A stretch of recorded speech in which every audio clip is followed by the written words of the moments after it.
जब भी बात होती है स्टॉक मार्केट से पैसे कमाने की, तो सब हमें यही सलाह देते हैं कि स्टॉक्स को तब खरीदो जब उसकी प्राइस बहुत ही कम हो और वो हमें सस्ते में मिल रहे हो, और उसे तब बेचो जब उसकी प्राइस हाई हो, तो हम इससे अच्छा खासा प्रॉफिट कमा सकते हैं। और ये एडवाइस बहुत ही अच्छा है। बट प्रॉब्लम तब होती है जब स्टॉक नीचे गिरता है और उस शेयर की प्राइस बहुत ही कम हो जाती है जिसमें हमने पैसा लगाया था, और लोग डर के मारे अपने शेयर्स को सेल करना स्टार्ट कर देते हैं। जब लोगों का पैसा लगा होता है मार्केट में तो वो सही डिसीजन नहीं ले पाते हैं। बट क्या हो कि कभी भी आपको स्टॉक बेचने की जरूरत ना पड़े और तब भी आप पैसे कमाते रहो।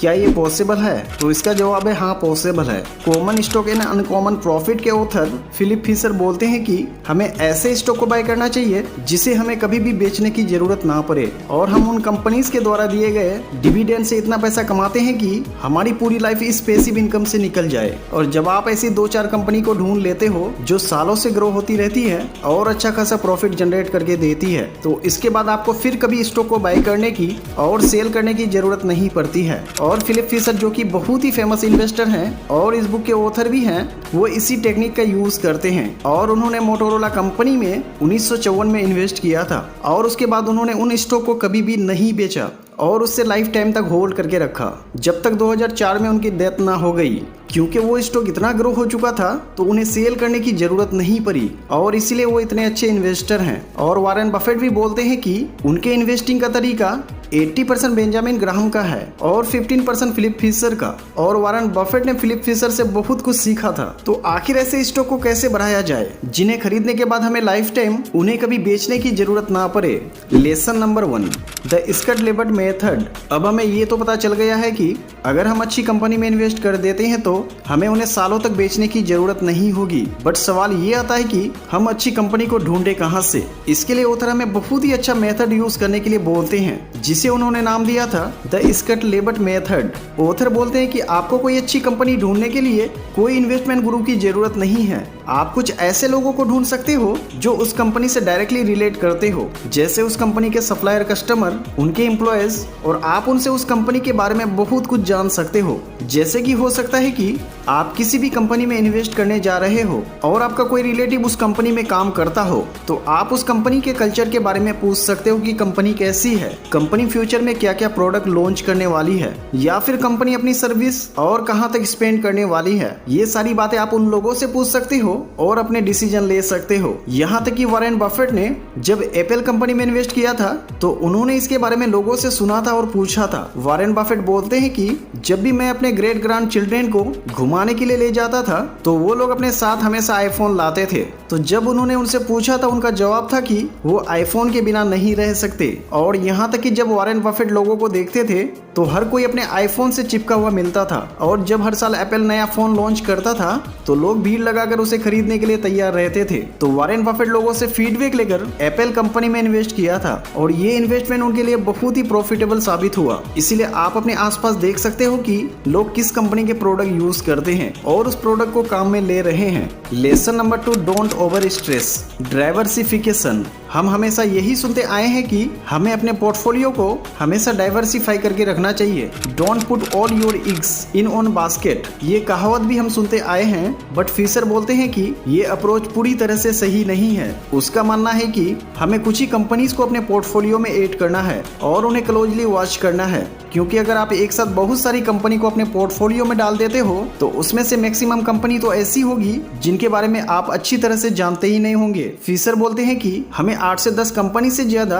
आपको अपने पोर्टफोलियो को ऐड नहीं करना है। और वो बोलते हैं कि मान लो कि आपके पोर्टफोलियो में 10 कंपनीज है और उनमें से 8 कंपनीज एक ही सेक्टर की है, जैसे कि मान लो कि बैंकिंग सेक्टर की है, तो ये अप्रोच भी सही नहीं है। अगर आपके पोर्टफोलियो में 10 कंपनीज में से 10 की 10 अलग सेक्टर की है तो ये अप्रोच भी सही नहीं है। आपको जिस कंपनी में विश्वास है और आपने उस कंपनी पर पूरी रिसर्च करके रखी है तो अपने पोर्टफोलियो का वेटेज 60% तक होना चाहिए, बाकी 40% आप दूसरे सेक्टर में डिवाइड कर सकते हो। और फिशर हमें बोलते हैं कि हमें ऐसी कंपनीज में इन्वेस्ट करना है जहां पर ग्रोथ अच्छी हो रही हो, क्योंकि अगर आप ऐसी जगह इन्वेस्ट करते हो जहां पर अपॉर्चुनिटी बहुत ही कम होती है तो कभी कभी भी आप अच्छी कंपनी को नहीं ढूंढ पाओगे, क्योंकि आज इंडिया में 5000 से भी ज्यादा कंपनीज लिमिटेड है। तो आपके पास अपॉर्चुनिटी बहुत ही ज्यादा है, बट टाइम उतना नहीं है। इसीलिए हमें जो कंपनी लगती है कि ग्रो नहीं कर सकती, उन्हें एलिमिनेट करते जाना है और अच्छी ग्रोथ कंपनीज पर फोकस करना है। Lesson number 3, when to buy and when to sell. हम सबको पता है कि किसी भी स्टॉक को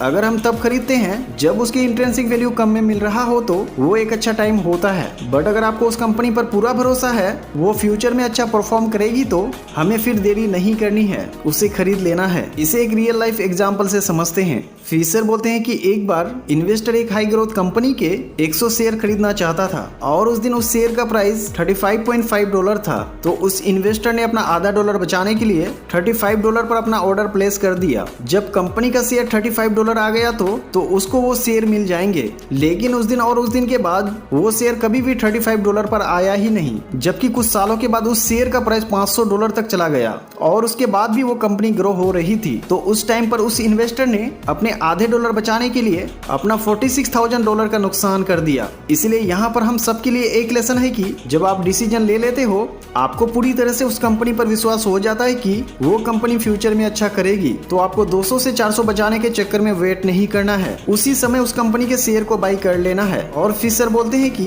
वैसे तो देखा जाए कि किसी भी कंपनी में इन्वेस्ट करने का कोई सही टाइम नहीं होता है, क्योंकि वो एक अच्छी कंपनी है तो वो सालों तक चलती रहेगी और आपको प्रॉफिट देती रहेगी। बट फिर भी हो सकता है कि किसी भी कंपनी का मैनेजमेंट अपनी कंपनी के इम्प्रूवमेंट के लिए कुछ नए नए प्रोडक्ट्स पर रिसर्च कर रहा हो और उस टाइम पर उनका प्रॉफिट ज्यादा नहीं हो रहा हो, क्योंकि वो कंपनी फ्यूचर के बारे में सोच रही है। बट उनका प्रॉफिट कम होने की वजह से हो सकता है कि आपके शेयर प्राइस कम हो सकते हैं, तो उस टाइम पर आप उस कंपनी में पैसा लगा सकते हो। अब हम देखते हैं कि किसी भी स्टॉक को बेचने के हजारों रीजन हो सकते हैं, जैसे कि कुछ पर्सनल रीजन, लाइक आपको नया घर लेना है और उनके लिए आपको पैसे चाहिए, या फिर कोई इमरजेंसी। बट हमें ये बातें याद रखना है कि हमें कभी भी उन पैसे को इन्वेस्ट नहीं करना है जिनकी हमें अभी कुछ टाइम पर जरूरत पड़ सकती है, और खासकर इमरजेंसी के लिए हमारे पास अलग से फंड होना चाहिए, ताकि ऐसी सिचुएशन में हमें अपने स्टॉक को सेल करने की नौबत ना आए। और भी दूसरे कारण हो सकते हैं, जैसे कि मिस्टेक मेड इन परचेस। हो सकता है कि आप कंपनी में इन्वेस्ट करते समय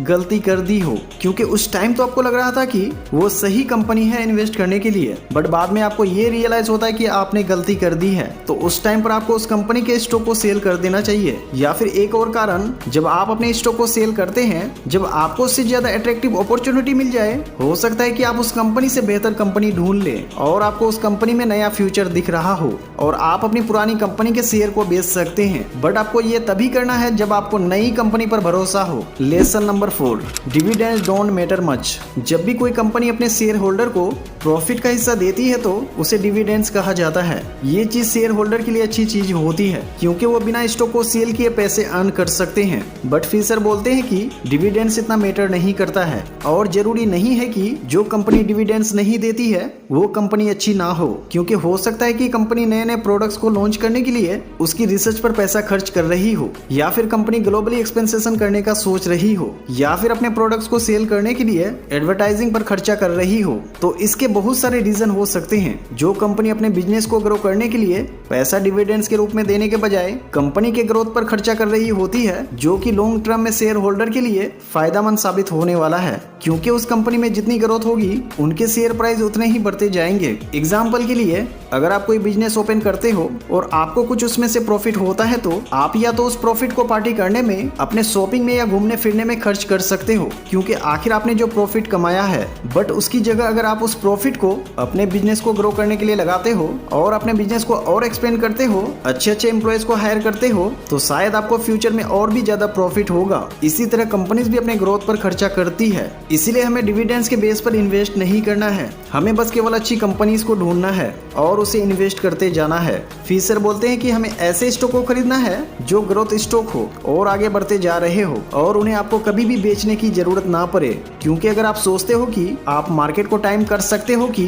कब मार्केट डाउन जाएगा, कब मार्केट अप जाएगा, और आप आराम से प्रॉफिट अर्न कर लोगे, तो ये एक गलत अप्रोच है। आप कभी भी मार्केट को टाइम नहीं कर सकते हो। इसीलिए हमें अच्छे बिजनेस को ढूंढकर उसे लॉन्ग टर्म तक इन्वेस्टेड रहना है। इसके लिए ऑथर हमें स्कट लेबर्ट का मेथड यूज करने के लिए बोलते हैं। इस मेथड में आप लोगों को देखकर कि लोग किन किन कंपनीज को इस्तेमाल करते हैं, उनके प्रोडक्ट डेली बेस पर यूज कर रहे हैं, तो ऐसे कंपनीज में आप इन्वेस्ट कर सकते हो। और इस मेथड में आप उस कंपनी के एम्प्लॉय से या फिर सप्लायर से या फिर उसके कॉम्पिटिटर से उस बिजनेस के बारे में जानकारी ले सकते हो, जिससे कि आपको जिस बिजनेस में आपको पैसा लगाना है आप उसे अच्छे से समझ सकते हो और उसके बाद उसमें इन्वेस्ट कर सकते हो। सो दोस्तों, आई होप कि इस वीडियो से आपको कुछ ना कुछ सीखने को जरूर मिला होगा, और अगर आपको ये वीडियो पसंद आया होगा तो इसे लाइक करके ज्यादा से ज्यादा लोगों तक शेयर करें और हमारे चैनल को सब्सक्राइब करना ना भूलें।